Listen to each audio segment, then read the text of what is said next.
Hey, what is going on, guys? This is Ben here, and today I'm bringing you another Boom Beach video. In today's video, we're going to be talking about two things.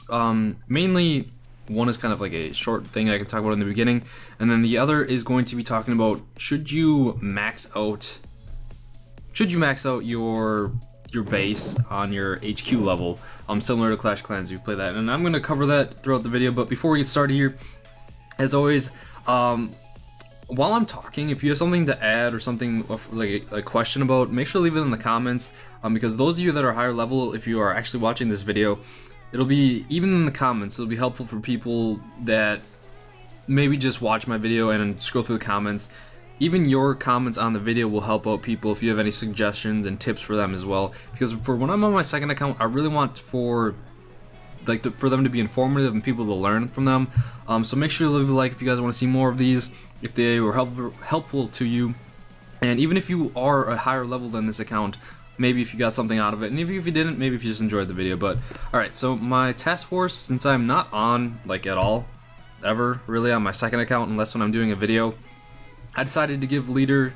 I'm no longer leader of this task force, and it's a good strong task force, so if you're looking to join, these are all good guys in here. Be sure to join it, do operations and stuff like that. I just myself am not on a lot. I'll be the first to admit I don't really attack in operations that often on this one, so I decided to give leader up. It's not fair for me to say I'm the leader when I'm not even on and I don't see what's going on. So if there is the information there if you want to join that. I'm not gonna be leaving the task force, and like if they decide to kick me, they can. It's just I'm not on or anything like that. But they are doing sour grapes, so if you guys want to join that, go right ahead.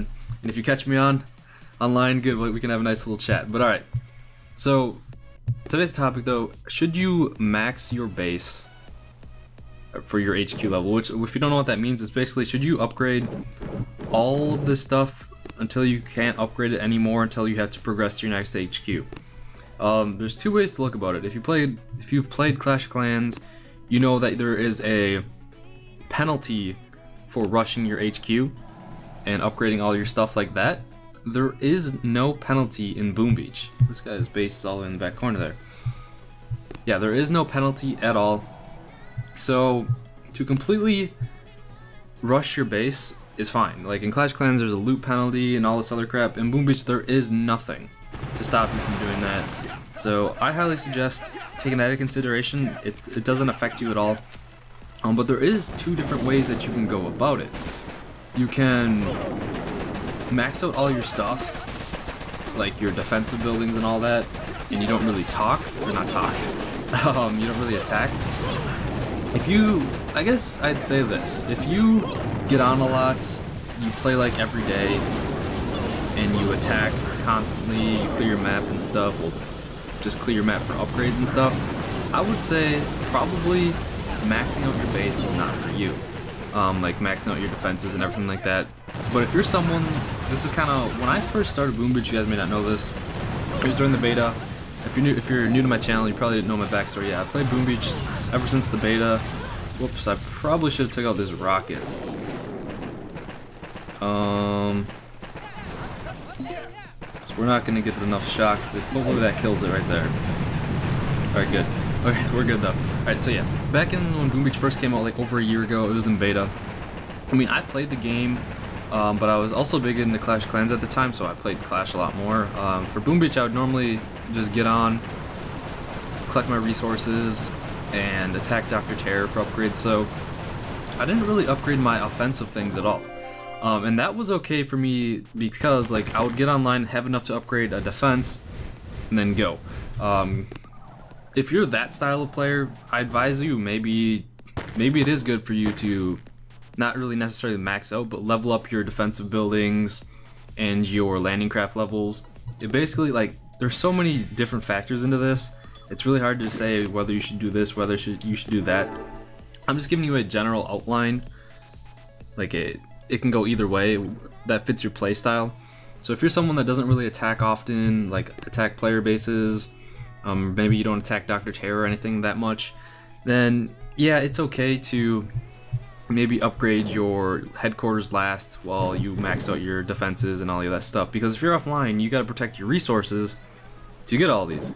Now, if you're a player that attacks a lot, clears your map. You need your offensive tip-top shape. Then I would say it's okay to rush. Rush your landing crafts, and then when you can do those huge upgrades like an HQ level, even if you haven't finished your upgrades yet, upgrade that HQ. Just because you don't want those resources sitting around, and it's good. There's no penalty. There is no penalty to doing that. You just get more things that benefit you when you upgrade. When you upgrade your HQ, like landing crafts and all that stuff. So if you're like a active player, I guess is the better way to say it, active, play a lot, and all that stuff. I mean, I guess active is a bad way to describe it, because you could be actively just checking your map and collecting your resources daily, but I guess what I'm saying is if you're a player that attacks a lot, and always has like excess resources, then it would be okay. Or it's okay either way, but it would be beneficial for you to maybe, like I said, just rush your offensive stuff and leave your defense to the side.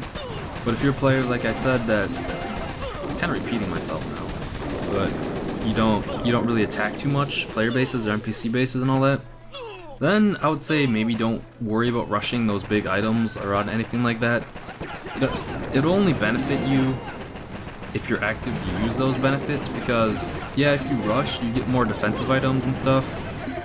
Not items, but like more defensive buildings and stuff. But the main reason why for an offensive player it's good to rush is because you can get those landing crafts, you can upgrade your troops higher and all that stuff.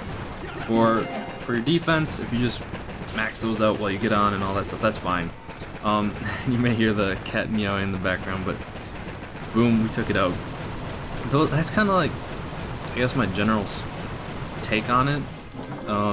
For a recap, I guess if you are a casual player is a better way to say it, where you kind of just get on, collect your resources, and then upgrade while you can.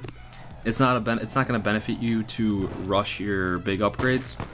But if you're a active player who attacks a lot, then it will benefit you, because you'll see those benefits of actually attacking and everything like that.